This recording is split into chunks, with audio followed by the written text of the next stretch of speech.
तीन तरह का जल शिव को समर्पित होता है और वो तीनों तरह के जल का अलग अलग भाव है महाराज।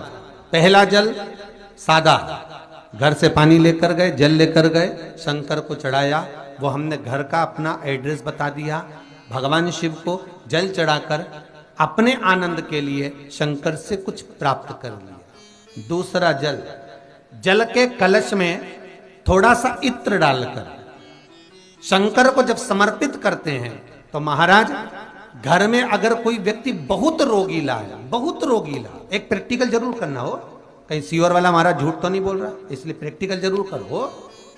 प्रैक्टिकल करने में पीछे मत हटना और प्रैक्टिकल करने के बाद लिख के भी भेजना कि हमने करा। डरना नहीं है अपने को। शिव महापुराण में, स्कंद पुराण में, नर्मदा पुराण में, भविष्य पुराण में, अग्नि पुराण में, नारद पुराण में, बरहा पुराण में, वामन पुराण में जितनी चीजें लिखी गई है एक एक प्रैक्टिकल कर कर देखो।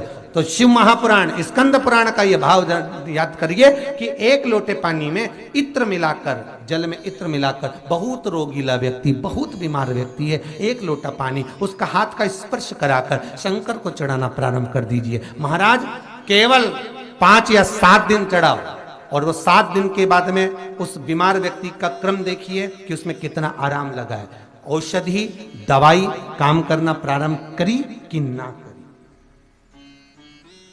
केवल इत्र समर्पित, इत्र का जल। तो पहला जल सादा, दूसरा जल है इत्र का, और महाराज तीसरा जल जो शिव महापुराण के अंतर्गत कहा गया है बेलपत्र का जल।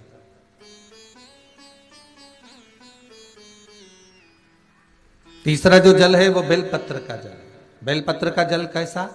तो महाराज शिव महापुराण की कथा कहती है कि जल के पात्र में एक बेलपत्र अंदर डालकर उस जल के पात्र को ले जाकर शिव को समर्पित करना, अर्थात अपनी मन की कामना भगवान शंकर से कह देना। केवल बेलपत्र के माध्यम, बोलना नहीं है हमको कुछ, हमें कुछ कहना नहीं है। वैष्णव धर्म के अंदर, पुष्टि मार्ग के अंदर जहां जहां पर महाप्रभु जी की बैठक जी होती है, श्रीमद् वल्लभाचार्य जी की, जहां पर महाप्रभु जी की बैठक होती है वहां पर झारी जी भरी जाती है।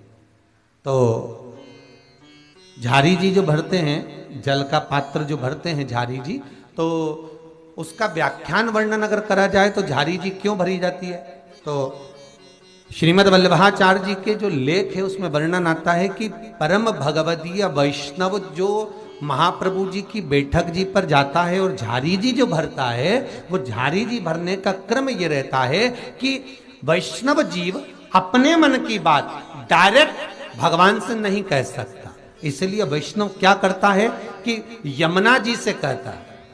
ये झारी जी जो है ये यमुना जी, तो यमुना जी को जब भरता है, झारी जी भरता है, तो अपने मन की बात वो यमुना जी से कहता है। यमुना जी से कहकर यमुना जी के भाव से श्रीमद् वल्लभाचार्य जी के सामने रख देता है। तो यमुना जी श्रीमद् वल्लभाचार्य जी को आज्ञा करती हैं कि जाओ, श्रीमद् वल्लभाचार्य जी से कहती हैं हे वल्लभ जाओ, अब ठाकुर जी से तुम कहो कि ये परम भगवदीय वैष्णव आया है और इसके मन की ये अभिलाषा है। फिर वल्लभ ठाकुर जी से निवेदन करते हैं, फिर ठाकुर जी उसको स्वीकार करते हैं। अर्थात जल चढ़ाना, भगवान का स्नान कराना, भगवान के ऊपर जल का पात्र समर्पित करना, ये हमारे दिल की बात हमें भगवान को कह देना।